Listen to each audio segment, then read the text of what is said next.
الرحيم الحمد لله رب العالمين وأشهد أن لا إله إلا الله وأشهد أن محمد رسول الله. Dear brothers and sisters, Facebook, YouTube, Blog Talk, Assalamu alaikum wa rahmatullahi ta'ala wa barakatuh.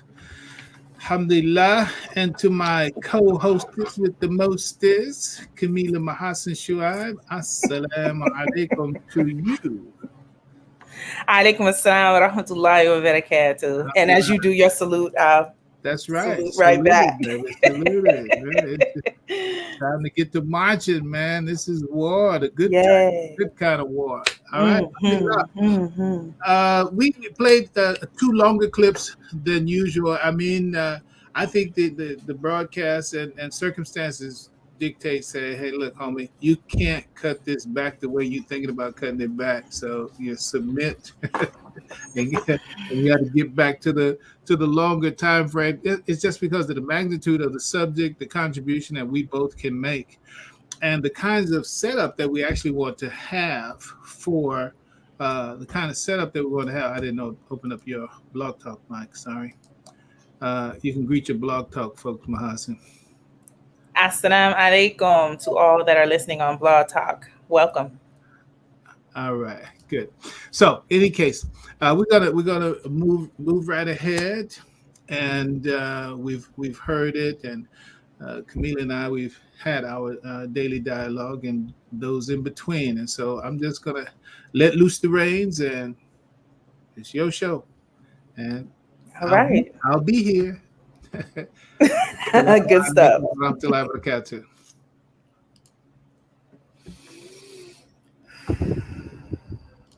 أعوذ بالله من الشيطان الرجيم بسم الله الرحمن الرحيم أشهد أن لا إله إلا الله وأشهد أن محمد رسول الله. Assalamu alaikum to our family, our community, and our teachers and our students who are here joining us today.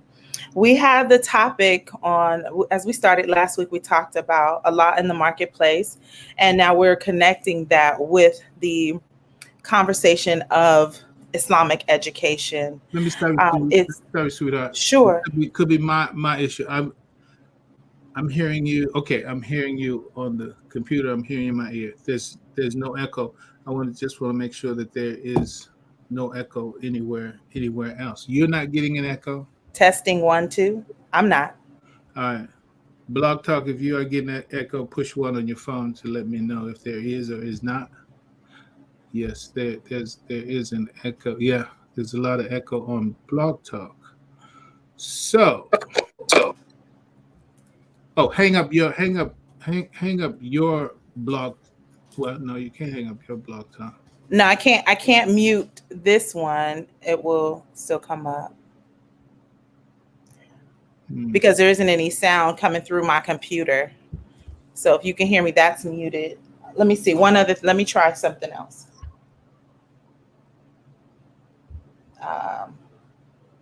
Let's see. Assalamu alaikum. Yeah, it's still there. No, it's still there. Okay.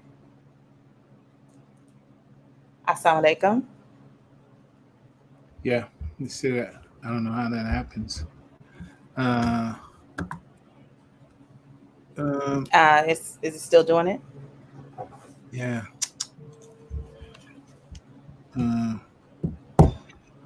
Yes, we know. What can we do? We gotta keep it live on both, right? Mm-hmm.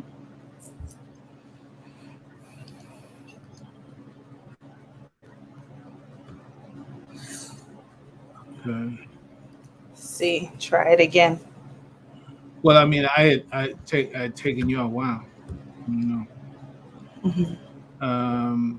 So for now, I'm gonna need you to just stay with the StreamYard, go with the Facebook Live, and figure out some other ways that we don't get the echo on Blog Talk. Don't know what that answer is, but go ahead, and I'm going to stay connected to Blog Talk. No, stay connected to the screened one. Okay. Blog Talk. I'm gonna get it worked out. But right now, I'm gonna mute her on the Blog Talk side. So I'm gonna work out something. But I do tell you, if you are in a position, go over to in my Facebook page. You can go to my YouTube platform and do that in order to stay with us. Um, for right now, that's the only thing I can do right now. Mashallah, I don't know why it's happening. So gotta go. So I'm taking you out on the blog talk. Okay. Right. Assalamu alaikum.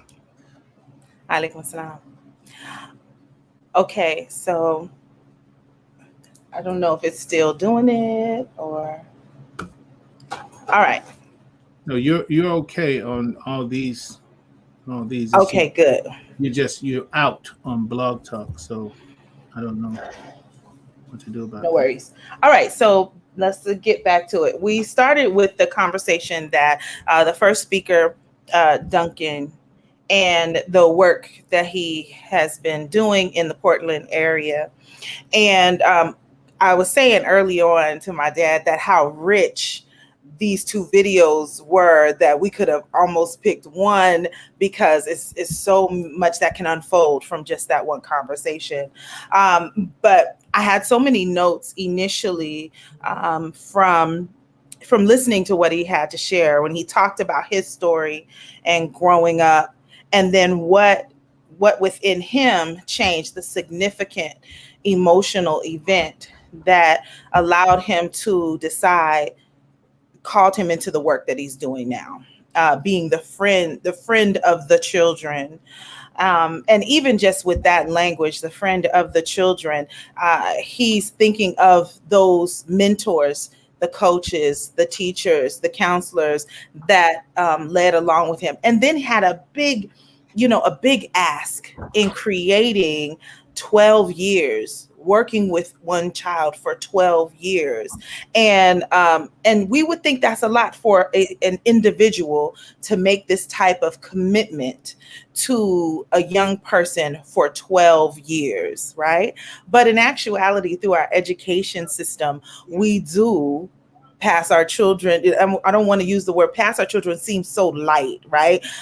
We entrust the school system, the education system with our children for 12 years. So 12 plus, actually, well, if we want to add daycare or we want to add pre-K, preschool, and so forth, right?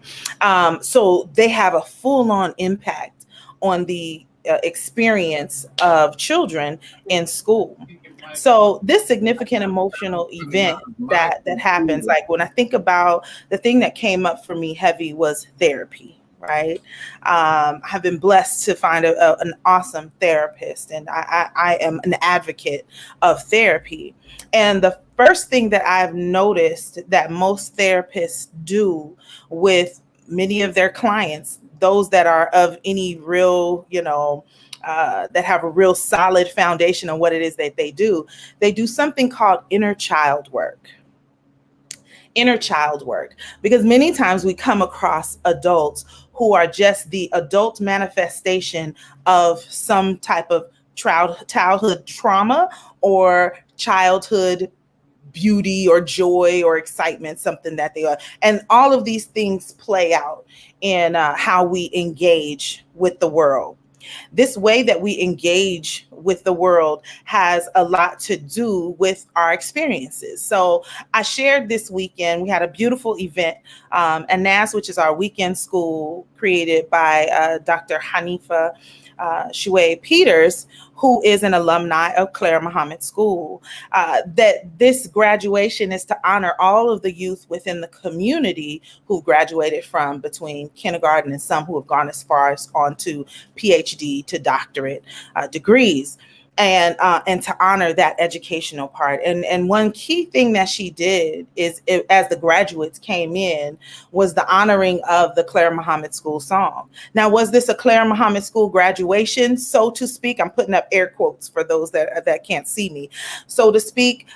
No, but Claire Muhammad School is that is at the foundation of when we think about Islamic education for us as Bilalians, is based on these principles that were given to us through the Claire Muhammad School system, right?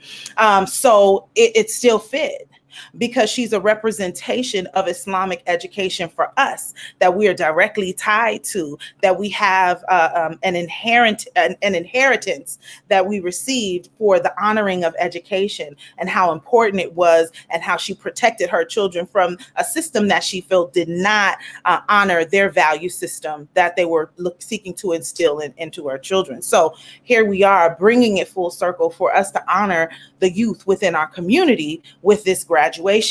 So this idea of Islamic education is even far past, is bigger than the brick and mortar type institution, right? So the thing that came up, I can't help but to bring up my notes from, because it all tied in from my notes from what I spoke about at the ANAS graduation and to now. So I'm, my spirit is telling me I need to share this part, right? I am working on how I speak in public, right? And I have a tendency to speak fast, right? And so when I start to do certain behaviors that just seem a little like not at level, I go to myself, Camila, well, why do you do that? Like, you want to be able to make your point, make it clear, ensure that people understand you, but you have a tendency to talk faster than even the words that you're reading, right? So I know that has a lot to do with, like, I was a talkative child, right? And I wanted to get my word across. I wanted to make sure that everyone understood my point. So as a child, I talked fast, right? And so it's something that I felt like it's as a result of, I want everyone to understand me. I want to get this point across. I want to be heard, right? So in my adult phase, I'm now being conscious of it. And I go, okay, when you start to talk too fast, just take a deep breath and then re-enter into the topic. So this is a key point of when I talk about inner child work. And that also has to do with how we attract the certain people that we have around us. It also has to do with the kind of friends that we keep or friends that we stay away from. It also has a lot to do with the what we call a calling or a purpose that Allah puts in our life. Because if you go through your life story, you will find the answer to the job that you were created to do, the service that you were created to offer to humanity is all written in your formative year experience. So let's talk about that formative year experience. In the Prophet sallallahu alaihi wasallam, and I'm paraphrasing here. I have notes on my computer, but I don't want to start. I was saying I need to organize how I pull my notes up, but I'm going to paraphrase each parts of these. When the Prophet sallallahu alaihi wasallam has a hadith that speaks about how we rear our children, and it's used under the framework of parenting, but I'm going to take a little license in saying that it also has to do with education, right? And so from 0 to 7, we play with them. Right? We play with them. We stimulate the curiosities. We get the blocks. We get the textures. We feel what a zipper feels like, the motor skills and how to climb and kick and whatever those things are. We do it through play. We teach through play. We don't immediately pull out flashcards. Some people do it, but if we want to a wide range of textiles and how we learn and pick up things. 0 to 7, we play with them. And so I want to say that I want to take it out of the space of just parenting, because I want to speak to the community members in the community that come across 0 to 7 years old. The 0 to 7 year olds that we play with them. We play with them. And I'm going to say it again for good measure. We play with them, right? We don't get impatient. We don't get frustrated. We don't have this short fuse with 0 to 7. The Prophet is our model, right? The Prophet sallallahu alaihi wasallam said from 0 to 7, we play with them. And when you play with young people, they know the rules. Here's the rules for this, and here's the rules for that. But we do it in a form of play, right? And so if you have an issue with the play part, then there's some inner child work that needs to take place as to why does this part frustrate you? What is it about this 0 to 7 energy and activity that becomes frustrating or strikes up a fuse in you when we as Muslims and see the motto of Prophet Muhammad sallallahu alaihi wasallam says 0 to 7, we play with them, right? So that's what 0 to 7. The same thing with how you set up the child care, how you set up the educational system, how you set up how you interact with your own children, right? So that's 0 to 7. Then 7 to 14 is the time where the term that has been used is this is when you discipline, right? And some people, discipline is such a trigger word. You know, it used to be a trigger word for me, right? It used to trigger me a little bit. But I've come to understand that discipline is not a word that is rooted in no. Discipline is rooted in yes. So this tug of war that we may have with 7 to 14 years old is because we keep rooting discipline in no, right? As opposed to showing like, okay, I always go to fire can burn you or it can cook your food, right? What is more valuable? Say, stay away from fire, you can get burnt.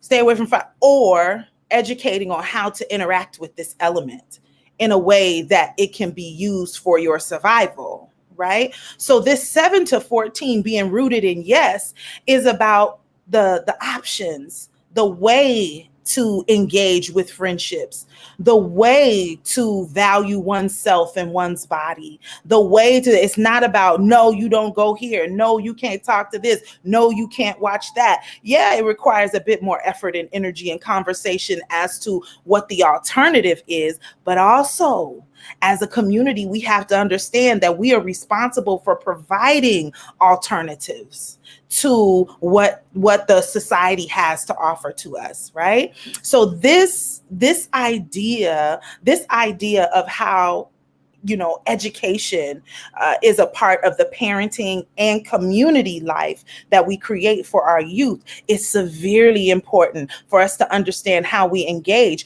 because we start to wonder why don't they want to be around us when they turn 14? They much rather be here or there, because we have not created a space of yes that honors what it is that they need, that honors the options. You know, we have New Africa Kitchen, alhamdulillahi rabbil alameen. And of course, because of the pandemic, it slowed so many things down. But it was a place where young people could come, learn, cook, the discipline of clean up the table, and they get paid for what they did in exchange. They were lining up like, when am I going to be old enough to work New Africa Kitchen? And they were ready for that. Same thing when we had our drum corps with Imam Brother Rashid, rahimahullah, that he had the drum corps, but you had to be a certain age to participate in the drum corps. And even beyond that, like, okay, well, you're not old enough to do the traveling around to the parades, but when it was time, we got to hold the flag, right?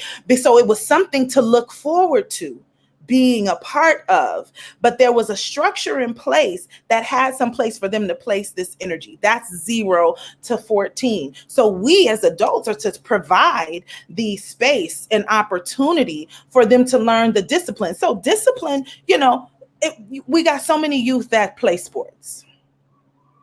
Football team, basketball team, dance squad, you know, science club, you name it, right? There are these different components and spaces where they are able to arrive and express and learn something new about themselves while socializing with their peers, right? So, you know, I can't help but to think about the MGT. They had cooking classes. We had sewing, right? The young men had the defense classes. They went camping, they went hiking. They did things that had a space for there to be a discipline, a structure in place that they learned about how to function and move within their community. And these were skills that were necessary and helpful for how they interacted with the world, right? And it's not so much about basketball per se. the ability to dribble and make 2 points. No, it's about teamwork. It's about step up, step back. It's about having the opportunity to travel and see other spaces, see other people that you wouldn't normally have access to. It's about having a vulnerable space that when I'm hurt, I got your back. So it's not the basketball is a little piece to the bigger picture of what that is. This is 7 to 14. This is that discipline. This is karate class teaching you how to sit still, pay attention, honor your elders, listen and take direction, to really push the physical vessel to do the things that it needs to do. Have we created those type of spaces and opportunity for our 7 to 14 to explore how that further allows them to engage with the world outside of the community? This is where the dawah happens. This is where you understand where Islam is. Before the game, they quick to make a prayer before the game, right? So we have this opportunity to pray together when we're with the team, with the other team members who are Muslim. It's like everybody is fasting, so I have something in common in this space. So I keep reiterating that because I think that we create too many, we oppress with the word no for 7 to 14, as opposed to providing a field and a garden of yes. Okay, there's nothing can grow from the garden of no. Come on, bars. Nothing can grow from a garden of no. Okay, but we want to be able to create a garden of yes, because it's like when it happens, it's yes, this is good, it's beautiful, it's lush, it's green, it's rich, right? Okay, so now 14, puberty to adulthood says be their friend. Because all of the real formative things that have happened prior to that is set in stone. It's done. It's a done deal. It's a done deal, right? So puberty through adulthood is friendship. And this is the part that becomes very difficult for many of us, me included, right? As a parent, right? Because we have to be mature enough in our mindset and our understanding to know that our children do not belong to us. Our children do not belong to us. They are on loan, because we're not going to be with them forever. At some point, someone's either going to transition. Inshallah, it will be the elder that transitions before the younger, but they are on loan. And we are the gardeners. We are the ones that provide these different spaces for them to see the possibilities. But we use the knowledge of, we say the knowledge of self. Like, I'm an MGT baby, I'm an FOI baby, right? So we use this knowledge of self, right? We can't teach knowledge of self if we don't know ourselves. It's like, I talk about self-love. It's impossible to love someone else if I don't love myself, right? And so I'm pulling this all the way back to speak of. First, think to yourself, what does a friend do? What does a friend do? A friend provides a space that is not built on judgment. A friend provides a safe space for a person to vent when they're feeling vulnerable. A friend provides, helpful advice. A friend provides love and laughter, entertainment. A friend provides those things where you can feel safe and whole as your full, authentic self that Allah created you to be. This is the kinds of friendships you want, not the kind of friendships where you have to bend and come out of your nature in order to be accepted, but that nurtures this beautiful nature that you showed up with, right? But prior to that, you have validated that who you are is enough. So when you hit 14 and puberty to adulthood, it don't matter what anybody else say, because I was enough when I was 0 to 7. I was enough from 7 to 14, and I have the skills and abilities. So whatever y'all doing, I'm good on that. I'm choosing this, right? So this puberty, this time where we decide to be their friends. Now, this is when we start to see the human being that is going to carry on, like pass the baton, carry on the next level of what it is. So this now is where we provide the resources necessary. If they say, you know what, I was on the basketball team, but I think I like the idea of coaching. Okay, you like coaching. How do we nurture that? within you, right? Well, I remember taking painting class and we did a mural and this. I think I want to do more painting. Okay, great. So-and-so got a business. They need a mural. Maybe this will be a good opportunity for you to take on that task. And now we have, as a ummah, have created avenues for that. I liked cooking and I was thinking about so-and-so got a restaurant. They need you need a job. Okay, you go there. And while you're in there, you're learning how to run and what it looks like to run a restaurant. And it may turn out that maybe I don't want to do a restaurant. I thought that was what I wanted to do, but I think I'd much rather go into the area of accounting because I loved how they count the money at the end of the day. But we have set up these different spaces for this to be explored, right? So I want to tie back to Mr. Duncan telling his story about his significant emotional event. And he said, this was the time when I knew I never wanted another child to feel like this.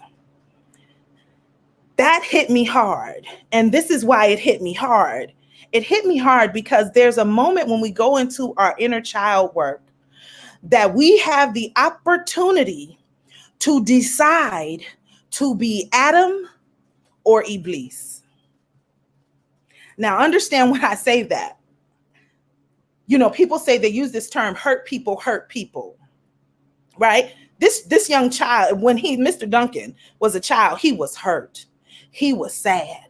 He did not like being shifted off and having to go into a bar to find his. He was embarrassed at the moment when he was about to be honored. His parents, who were alcoholics, came in this space and he still didn't get the award. But on top of not getting the award, you further embarrass me in front of my peers. I run home crying. That's a significant emotional event. So at that point, this is that moment where we decide to move as Adam or Iblis. And what I mean by that specific is that someone who has experienced a traumatic experience growing up, people who are most people who are bullied is because someone else bigger than them is bullying them. Most people who are the terror is because they feel, oh, that's a position of power. So I need to be like the one who caused me terror. So, I can't help but to think about Juice, Tupac in Juice, right? And he was like, I ain't this, you ain't this, and you ain't gonna never be this, right? He's like, I don't give a F. And I'm saying that with even with the little expletives, and I've edited out, this is what happens when we make the choice to decide. And that's why I say, ask yourself, how do we treat the young people, the teenager that comes through to the masjid? How are we reacting to them? Are you reacting to them as Adam or Iblis? Are we moving in this space of nah, do it this way because you trying to live your life through this young vessel that has a fresh, clean slate? Or are you providing resources for them to be able to see value? The dawah of the adult or the ones within our community is to let your life be the receipts. The receipts show that there was value. Something was exchanged. I think my father made the comment of saying that this is that every day you wake up, your soul is a bargaining chip, right? So there's some value.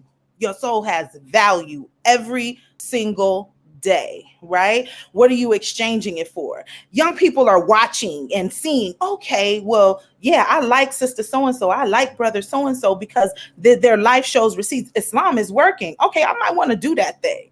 Might want to do this Islam thing because so-and-so is happy and living a lush life. And, they're always showing up with a smile. And when an event is happening, this, and this. So all of those components make it very clear that we have to show up in that space to say, okay, where are we in how we create this education of understanding what Islam? We are, as teachers, just our existence. We are the teachers of Islam. Prophet Muhammad sallallahu alaihi wasallam was the Quran walking on two legs. That doesn't mean that everywhere he walked, he didn't use regular vernacular or conversation. No, it means that he embodied this beautiful book that we have received. So are we the embodiment of that made our youth look at us and say, yes, I want to understand what makes them be the Quran walking on two legs and how it shows up in their life. So I'm checking for time because I feel like I might be close. If my co-host is still here, drop me a little line, let me know, so I could tie this up with a nice good bow. Okay, so what we experienced this weekend with the Anas, one point that I really wanted to make and bring up was, I can't help but to think of Hagar is just, that's my spirit model is what I'd like to say. People say things like, oh, my spirit animal is an eagle, whatever. So my spirit model is Hagar, right? Hagar is a big one for me, because there's so many things that I learn every year and month, and when I really drill down on understanding who Hagar was, especially as a woman of African descent. That the point that I made at Anas is that Anas school is a manifestation of a prayer from a mother, right? So when we go to Mecca, Mecca is just the manifestation of a mother's prayer to save her child. The answer was already there when she was left there. The answer was there. It just was not seen. It just could not see what it was, but the work started. The work began in the runs, right? And then once the run happened, then this river gushed forward. And from this river, now new life has expanded as a result of this river that's come forward, right? This inspired thought. So this thing about, how we are allowed to show up and create spaces and community, like this life that comes out of a prayer to save our children, that is what creates community. That creates community that all can benefit from. Because I can't, and this thought came when I brought that up as I was writing these notes early part of this week, that Mecca, it started as a space where all of humanity came to worship. It was not exclusive to just Muslims. Everybody converged in this communal space, right? And from that, this is where it has evolved over time, and now it is a space for all of humanity, right? For all of Muslims from across the world is where we go to, give our rights, okay? And so this same thing, how do we create that same kind of space that is a safe space for all of humanity, all of our young people, and in nurturing their dreams and their goals and the things that they want to achieve? How do we create those kinds of spaces for it and that nurtures it, right? So I am gonna stop there. If the Imam is available to come on and hop on, I think we good.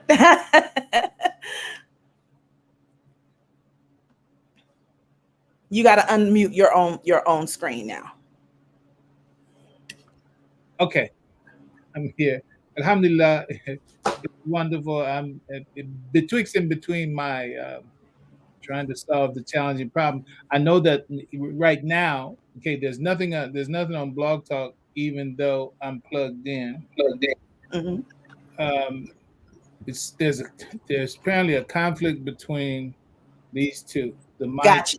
and the MacBook. The MacBook, I guess they don't know who to listen to. I don't know. You know what I'm saying? It's like the Bluetooth here is trying to get on. Then when I plug, the mic is unplugged now. All the time before it was plugged. So it was just, I guess, too much going on. The computer just said, "Hey, later for y'all, man. I'm checking out." When y'all figure out which way you want to go, then I'll be back. We'll go there. Right. So that's all I got. So you can still hear me. My Blog Talk people, the real family Blog Talk folks. I'm so sorry, y'all. Maybe you're hearing me, but I can't. When I put on the ear, when I put on the earplugs, it doesn't go through. I'm gonna stop complaining just a second, y'all. But Well, here's the solution to the best that we could do is this the you know our blog talk family that you can revisit and get this recording, and then also just find a way to make it on here live to get this good energy exchange on this live component. yeah, But it's going to be available. Yeah, so right, Ismail Fahmi said I couldn't hear on blog talk, so I moved over to Facebook. Hey, solutions, we got to move with solutions. So yeah, if yeah. that's the solution, that's what we do. And those that are on blog talk, if you don't catch it this time, please go back and check out that link to get this latest part of it so you don't miss out on what we Yeah, have the to offer. Facebook. I really don't have an explanation. It's the only thing I know is that it changed when I unplugged. When I unplugged the mic, was it? When I tried to use the earphones, conflict. The computer said no, me. The other said no, me. The phone did nothing. I thought I was going to have And to the reboot first it. day we got together, what did you do though? What did you use? Nothing different in my view than what we did. But let's go. Let's Okay, go. Let's go. Let's let's go. go. So what we're gonna do? Let's just share some more information, right? Let's just share some more information. Um, so thank you so much. You got a comment here that says, "Alhamdulillah, Subhanallah. This is what I needed." Alhamdulillah, and Sister Sahir. She says, Raisa, she said, I always want to see my sister. Assalamu alaikum. So Alhamdulillah. that's it. Alhamdulillah. All right. So again, apologies, y'all. I don't have, I have no control. I'm at the limit of my wisdom for the technical side of it, and it is what it is. All right. So So the one thing that I want to go ahead and emphasize on this on side this of side. uh, something you're hitting bringing me in. Are you switching up something? No. You see, there you go. See, I mean, I was hearing my voice for a second, and then it went out like Okay. an. I'm gonna go ahead and hang up. Blog Talk It's just dead. I'm just hanging it up. No So problem. I'm not even trying on Blog Talk anymore right now. So you can hear me clear with no echo on Facebook and you and wherever you are. Okay. StreamYard. You're on StreamYard. I am. All right. So what do you say? Is it Wusa? What is it? I just take a deep breath. So Yeah. if I was one of those others, I would say the devil is busy. I'm just, maybe I ain't that important. Maybe what we're saying is not that important. Ain't important enough for the CIA and the NSA and the Mossad to invest resources in shutting you down, right? Right. So, but let's go. I think for me, if I can accomplish one idea tonight, that one idea would be to understand the idea. She with the last one was talking about she was talking about energy and money consciousness and talking about having the right energy. The other speaker, his ideal is basically uh, empathize, sympathize, provide a model. It's really like Big Brother's kind of Yeah. scenario, right? Big Brother's Big Sister, and it's not anything. In fact, it's a model that Muslims could follow. I definitely see that vision for. You look at our communities, and you have older brothers, and you have single mothers and the like that are there with boys that are coming of age. Yes. Why is there not a construction under which those men, many of whom are also unmarried, but even the married men could provide models and examples along the lines of what you just talked about as well. So that's something that we have to put in mind. I'm gonna go ahead and like just go somewhere else with it right now, Mhm. um, because the idea the way that she talked about it uh, money consciousness, and that it's what holds you back in terms of prospering from a money perspective. It is quote unquote your consciousness. And she went from the perspective of guilt, shame, low self esteem, Yes. the sense of unworthiness, the sense of being disempowered, disenfranchised, blah blah, all that. She's saying you got to let that consciousness go, Yes. and have a sense of you're worth it, right? And Mhm. it's right and it's proper and it's good that you uh, enjoy the benefits of money, wealth, etc. And so she tied it to, just like both of them talked about, family backgrounds that were not promising, family background that were not enriching, and the like, which many statistically simply do not survive in any kind of positive way from those circumstances, which makes them exceptional. Okay, so that is true from a psychological perspective. I share again our fivefold model or schema for that very thing. EVEDA: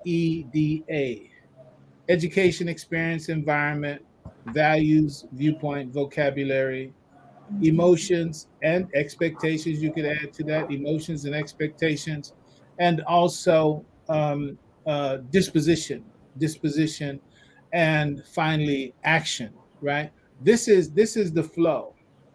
You've heard it said, perhaps, for every uh, thought, there's an action. For every action, there's a habit. For every habit, there's a destiny.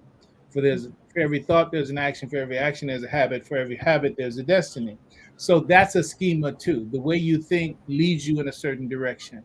Yes. The EVEDA says your experience, your education, your environment will lead you to your particular behavior.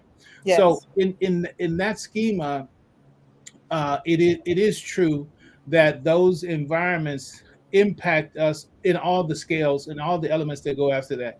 You come from an unhealthy, a disempowering, a toxic environment. You're going to have an unhealthy, disempowering, toxic viewpoint, vocabulary, and values. Right? You come from that as a rule. Then when you come from that, you'll also have negative expectation, toxic emotions, and then after that you'll have a toxic disposition, and that toxic disposition leads to toxic and dysfunctional behavior. But it all started at the front. It all started at that front, that E. So you have to change that first E: the education, the environment, the experience. And in principle, that's what you have to do in order to get a different result on the back end. So I'm saying that with regard to what she's saying, that's true. Now we're going to move it up an octave, in that she talked then about, and she stayed there about the emotional and sentimental side of it. But also the idea is that she went up to the scientific, quote unquote. Well, metaphysics is one side of it, yeah, and it is metaphysics and it is scientific. It's not what the pejorative terms like woo woo. It's like, no, there is definitely something there. It's much more abstract, much more intuitive. And for as far as TED Talks are concerned, that's a part of what makes it inviting in that regard. But I want to formalize uh, our understanding, our group's understanding of the principle that she was actually introducing. And I'm going to start with one, to keep the connection with what she actually talked about. She talks about everything is a kind of energy, right? Everything is a kind of energy. I'm going to put a caveat, footnote, marginal note on it. The idea that matter is not created or destroyed, or energy is not created or destroyed, is just transformed to different, just transformed, what have you. That's true with limitations, right? Because what that means is there's always the same amount of energy and always the same amount of matter. And I'm not going to go much further than that. But anybody who wants to go further than that, I invite you, as I have before, to look up Rupert Sheldrake, Sheldrake, Rupert Sheldrake, Science Set Free. And many of those things that we believe to be absolute and, how can you say, unmutable, from creation's point of view, they are not necessarily so, but that way of understanding it is significant to get certain kinds of work done. But once you drill down and open it up a little more, you will come to know that it is actually deeper than that, right? And that's the case with the energy matter. But I'm not trying to dismiss it. That's the marginal note. What I want to get to is that is a very important principle. The idea of one thing becoming something else, Yes. one thing becoming something else, right? So she was thinking about it in terms of money, and then she talked about money as a kind of energy. Then she talked about your own emotions as a kind of energy, and all of that's true, right? And so what she's saying that is that if you transform your thinking, you transform your energy about money, then you Yes. transform your money life. Yes. All that is also that is also true.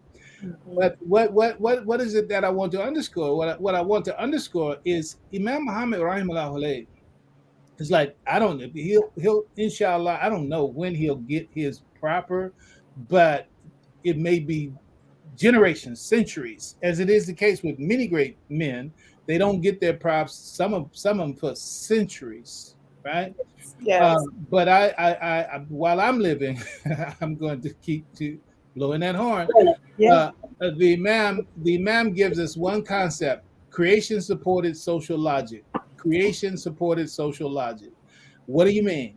Creation supported social logic is look into the creation, look at its laws, look at its principles, look at what's in operation there, look at what happens in nature, because nature is a book that is written by God. Nature is a Yes. book that's written by God.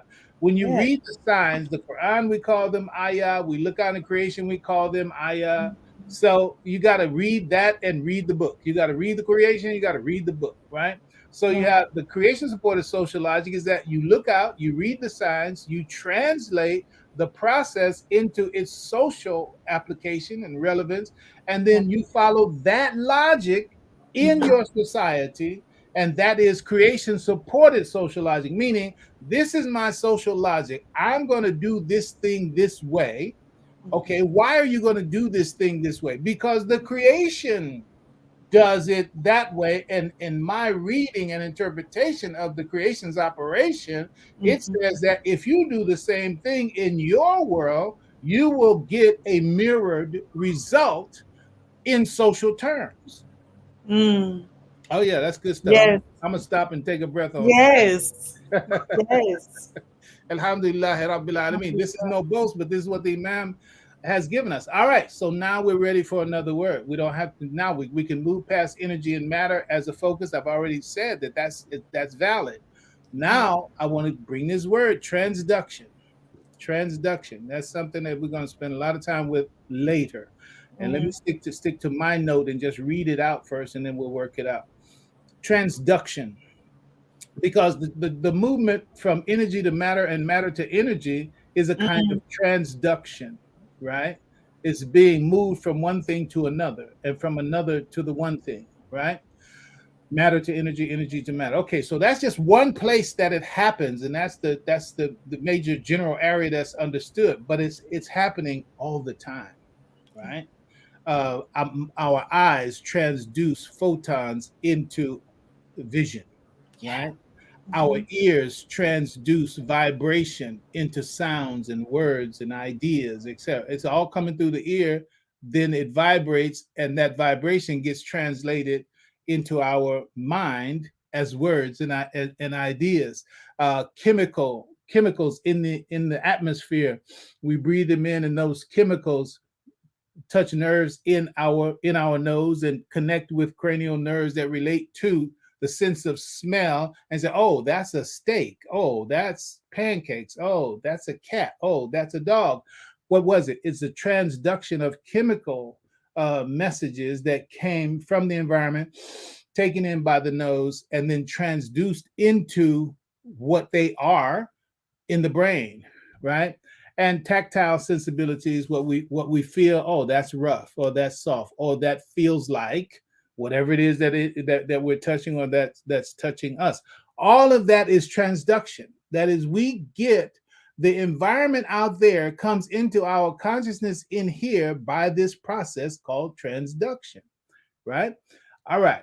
Now, so that's transduction on the 5 cents level. We headed for the money, y'all. Hang in there. We're headed for the money. So there's an important, now I'm reading. There's an important relationship between energy and transduction. There's a very important relationship. Look at energy and labor saving devices.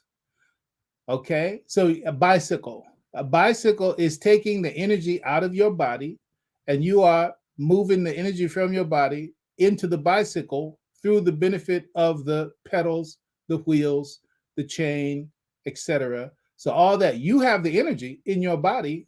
Now that energy is being transduced by the machinery for forward motion, right? I'm simplifying it, but I haven't, this is not something that I've fleshed out to the nth degree. But I'm saying, not with no fear that I'm thinking that is wrong. It's still at the level of intuition, somewhere between intuition and idea.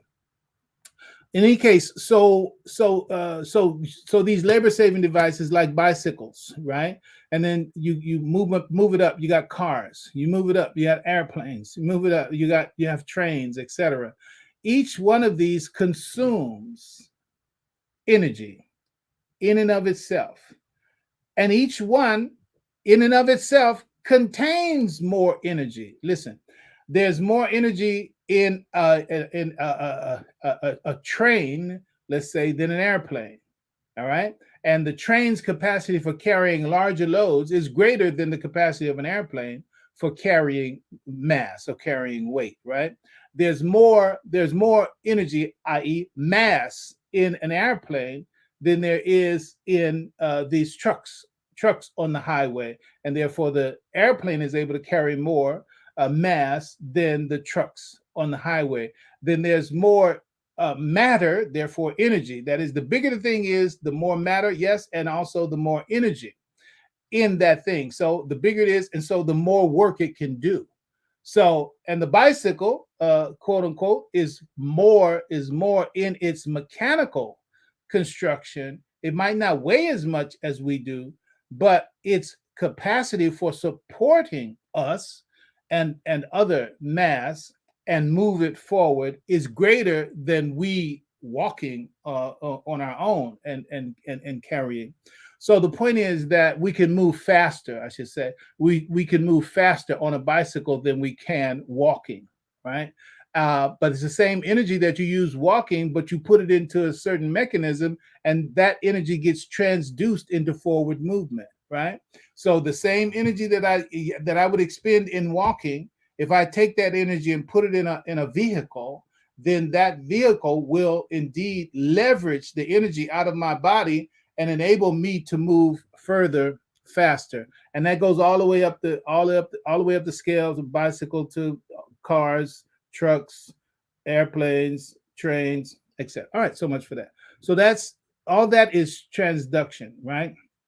So each one contains more energy in the form of mass and matter, but each one, due to its structure, based on scientific knowledge of reality, is able to accomplish more and do more work in its domain, right? So when you talk about the power to carry things, based on the way that the thing is structured, all of which I've just explained, each one can do more work. Bicycles, cars, trains, buses, airplanes, each one can carry more people than the other going up graduated. More, the train can carry more people than a plane. The plane can carry more people than a truck. The truck can carry more people than a car, blah, blah, blah. And car can carry more people than a bicycle, etc. So each one in its domain is able to leverage its energy for the thing for which it was created. And so, and each domain, hold in mind vehicle. Just think when you think vehicle, so you won't lose the line. When you think vehicle, think business. Think vehicle, think business. Think vehicle, think business. Yes, trains are a business, planes are a business, cars are a business, bicycles are a business, trucks are a business, but that's not the point that we're focusing on. We're focusing on that it's a vehicle. It has been constructed in a specific way in order to accomplish a particular task, right? And the one who is better at accomplishing that task is the one that is going to generate the the greatest interest in someone saying, I am willing to pay for that. I am willing to pay for the work that that does. I'm willing to pay for the work that a bicycle does. I'll pay for the work that a car does. I'll pay for the work that a train does, that a plane does, that a truck does. So if you can create a vehicle that solves a problem for someone better than that problem uh, is being solved by someone else. Cultural wisdom put it very simply. It says, "Build a better mousetrap, and the world will beat a path to your door." Build a better mousetrap, and the world will beat a path to your door. So the point is, you have to ask yourself, because inside of each one of us, as Camila has pointed out, and we say, inside of each one, do you know that you are a solution to a problem? Potential, you are the potential solution to a problem that is best solved by you exercising your potential. By you, there's something that you've been created to be able to solve. There's some question that your nature has the ability to answer. You have to find out, as my co-host says, you got to, what were you created for? What were you created for? What problem are you created to solve? What good are you? What use are you? And the prophet says, sallallahu alaihi wasallam, surely the best among you is the one who is most useful to society. So what do you have to find? You have to find your utility. What am I good for? What am I good for? What am I useful for? Because that's how you are already a business. But if you don't discover what you have to bring to the needs of the people, then that's a part of the lack of income, because you can't transduce anything. You can't convince anyone that you have a use that has value, right? When you can demonstrate that you have a use that has value, then that's when the transduction of not having, that's where that money, like money, you can put money in that same vein. We're going to say, for the sake of our illustration, money is not created or destroyed, it's just passed from one hand to another. Money is over there, and then money is transduced somewhere else, but through what vehicle? The vehicle of the problem solved by the recipient for the one who is the giver, the buyer, etc. All right, that should be clear. One of the first and most primary things is discovering your own innate gift. Allah has given you a gift that has value in the world. Allah has created you with a gift that has value in the world. The question is, have you discovered that gift that is your value to the world? Once you discover that gift that is your value to the world, and the way that you will see it is, what problem do I solve for who? And they in turn, an expression of their gratitude and value of your value of your value, or your utility, then they, hey, take this money, because this money is not worth what you bring. It's Right. like, I need what you got, and I'll give you money for it. That's all I can give as a transfer. It's like, Mhm. it's that. All right. All right, so I guess one other thing, and then well, mashallah, we're off Blog Talk. Normally, I would go to questions, but let We me. have enough viewers that if they have questions, you guys could drop them in the comment area, because we have some viewers that are on now. So it'd be a good idea to do, if you Okay, have questions, to put them on in there. Mhm. yeah, we try that, and we'll do that, and Okay. inshallah, Inshallah. inshallah, with Allah's grace, there's always another day. Yeah. All right, so I want to share this, and in so many cases we've already agreed, we the wealth creation preservation team, we've agreed that, hey, look, you can't say everything all the time, you can't say everything that you come to say, so Yeah. we have to keep reminding ourselves that Yes. as much as you're able to say today. But I want you all to see, listen to these. There's at least 5 pairs that I want you to be aware of, right? So because you can apply what I'm talking about, well, universally in our experience.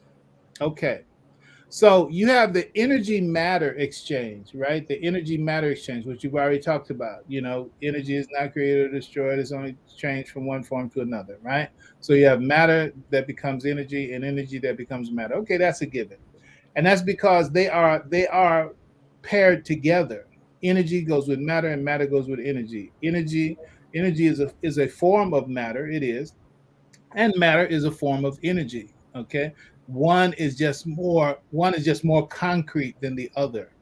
Okay, energy is more abstract, matter is more concrete. All right, but now the ends up but each one can move to the other. Each one can move. Energy can move to matter, and matter can move to energy. All right. All right, so now you have electromagnetic. We've heard that language, electromagnetic. So that means that you can use electricity to create magnets. Fast and Furious 9. You can use electricity to create magnets, and magnets to create electricity. So Yeah. each one can become the other with the right construction, right? Once you have the knowledge on what construction will enable me to move electricity to magnetism and to move magnetism to electricity, once you have that knowledge, then you construct the vehicle to make that transduction happen. You Yes. can you can learn, you can construct a device. That's what the science shows you how to do. That's one of my early memories in terms of elementary school. Making a magnet out of a battery. Taking a battery, connecting the two modes, and then wrapping it around a wire, and poof, there you go. You got a magnet. Well, that's electromagnetism, right? And that means that there is a polarity. There's a transductive relationship between electricity and magnetism. All right, let's move on. Electrochemical. There is a transduction possible between the chemical can become electric, and the electric can become chemical. Potassium, one of the things, for example, you have the potassium exchange. I don't know all the details on what I'm talking about right now, but I do know this. So the electrochemical, so the potassium exchange that goes on in the body that makes muscle movement. Possible. It must be time to end the broadcast. Tripping over my tongue, right? All right. Okay. So you have electrochemical. So you can take chemicals and make electricity, and also you can take electricity and produce chemicals. So there's that transduction between the electrical and the chemical. There's also electromechanical. Electromechanical. You can have mechanical devices that will produce electricity, and electricity can be used to create mechanisms in Yes. order to move machinery, right? Machinery creates electricity, electricity creates mechanical action, movement, etc. Hydroelectric. That is, you can use water to create electricity, and you can use electricity to create water. That's another one of the experiments that we did. This is junior high school or thereabouts. Uh, Being able to separate the hydrogen and the oxygen in water using electricity, right? Mm. Yes. So you just it's like you shock the water, and then it blows into one tube will have all the oxygen, and the other tube will have all the hydrogen in it. All Mhm. right. All right. So let's talk about, as we close, the transduction of money, right? Money. It's like money is something that gets created. First you have it, then you don't have it. Or you don't have it, then you do have it, right? So what's the transduction from no money to having money? So I'm saying, as the woman was speaking, it's like, yes, you're right from the emotional perspective, you're right from a psychological perspective, you're right in terms of the mentality, because inside of us, that feelings are real, feelings are energy. But we are also human beings. We are, or rather, I should say, and we are also, as human beings, we are electromagnetic creatures. We are literally and figuratively, we are electromagnetic. The electricity has to do with thought. The magnetism has to do with feelings, right? So it's the combination of the way we think and the way we feel that is our electromagnetism. Some people talk about energy, right? Talk about it in that way.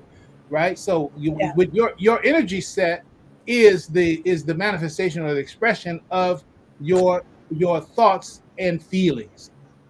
So if you have negative thoughts, negative feelings, what you got? Negative energy, right? Positive thoughts, positive feelings. What do you got? Positive energy. And so when we talk about electromagnetism, right? We talk about electromagnetism, then what you're going to do, there's going to be a negative pole, positive pole. So you're going to attract certain things and repel other things. Well, you want to be sure that you're attracting the best and the right things and repelling the best and the right things, the worst and the wrong things, which is what the Quran tells us. It said, enjoin what is right, forbid what is wrong, right? Yeah.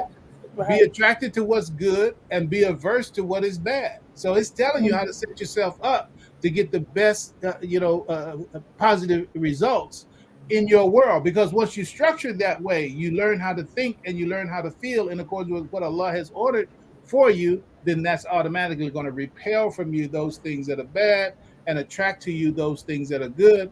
And they manifest in behavior. They manifest Yes. in behavior. And that gets to the point that, mashallah, will leave for greater elaboration another point in time.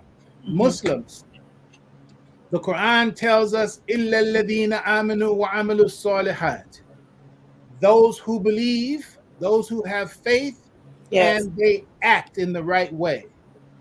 That too is not to be understood and limited to the worship side of our life, the faith side of our life, the religious side of our life. No, that has electrochemical, electromagnetic relationship. The energy matter exchange has to do with it. You have to believe in what it is that you're working on, and you have to do the right thing to accomplish what it is that you believe you can do. إِلَّا الَّذِينَ آمَنُوا, you believe it and you do what's proper. Of course, you can't just believe. You have to really understand the science of what you can believe as much as you want about something, have confidence in yourself with regard to that. But if you don't get the mechanics, if you don't get the science, if you don't get the structure, if you don't really understand the lawful quality of what it is that you're trying to accomplish, you can have all the faith in your ability that you want. But if you're unable to transduce that faith into your behavior that lines up with what the creation says. If you want this, then you got to do that. And then what God says in the Quran, He says, man can have it what he strives for. Of course, that's a big one. That's Yes. out. Soon will what he strive for come into sight. Suggestion is that it already exists. He just hasn't got Yes. to it yet, and it hasn't got to him yet. Right. So that's all that science is waiting for us to break it down and make it clear. Uh, but there is also the other side. The Quran says, it says, do they think that they're going to be rewarded for something other than their deeds? This is God. It's like God talking to the angels. Wait, you see what they're doing? Do they think that they're going to be rewarded for something other than what they do? Mm. Ladina aminu wa. And God says in Quran, it says, odious and heinous is it in the eyes of God that you say what you do not. Right? Mm. So it's like you can keep talking, talk. But the transduction from poor to wealth is the belief and the behavior between the two. Two. Right? Yes. You look at where you are, you look at where you want to be. You don't like your wealth position and you have another wealth position in mind. Okay, well, what do you believe about the movement from none to some? And what do you have to do in order to make that stretch of road from none to some? That's your transduction. The way you change your energy, your feelings and your thinking and your feeling, the construction of what you bring as utility and use to the world. Who needs what you have? Right. Who needs what you have? And if you discover the gift that Allah subhanahu wa ta'ala gave, is a whole lot of people need what you what Yeah. you discover, because Allah made it so. Allah made it so. So inshallah, Inshallah. let's go ahead and clip it right there. You got Okay. any final words? I am looking at the chat side. Anybody want to Yeah. Put any questions in there. I yeah. think that I want to give some type of homework based on what it is that you were speaking of, because there are very specific ways that we learn. You mentioned like we learn through the ayats of nature, the ayats of what we see, and understanding those things, that these the practical applications of the this transduction, am I saying the word right, Yes. of this transduction can be seen in when Allah says that he created us growing like a plant, Yes. right? Oh, That absolutely. understanding that the energy of that, okay, growth, plant, let me look at how the plant Absolutely. grows, and what does that look like in my life, what am I Absolutely. doing that is plant like in my growth.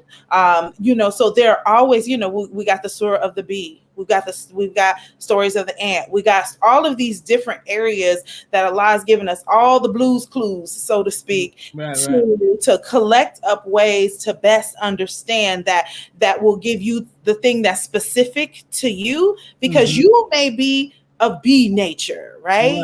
And That's so it's like, oh, I'm drawn to that. Okay, let me understand the bee. Yeah. This will help me understand how to transduce my gift Yeah. based on watching the nature of this that Allah is explaining in all parts of it. So Exactly. yeah, I think that's a good way to start. Let me jump on that point to interject it right there. I wanted to flow exactly with what you said. And Yeah. the Quran makes a statement. It said they make similitudes for God, but forget their own creation. Right. So you have people they want to tell you all about who God is, what God like, what God don't like, etc. They want to make that plain to you. But okay, but what do you know about yourself? What do you know about you as a created creature from God? What is yours? Like if you can break down a blueprint of an automobile, and I can look at the blueprint of an automobile. Okay, well those are the tires. That's the engine. That's the transmission. That's the axle. That's the this. That's the frame. Okay, good. You can do that with a car. Can you do that with yourself? Come on. Can you do that with yourself? Can you just show me the picture? Show me the drawings of you Yes. as created by Allah.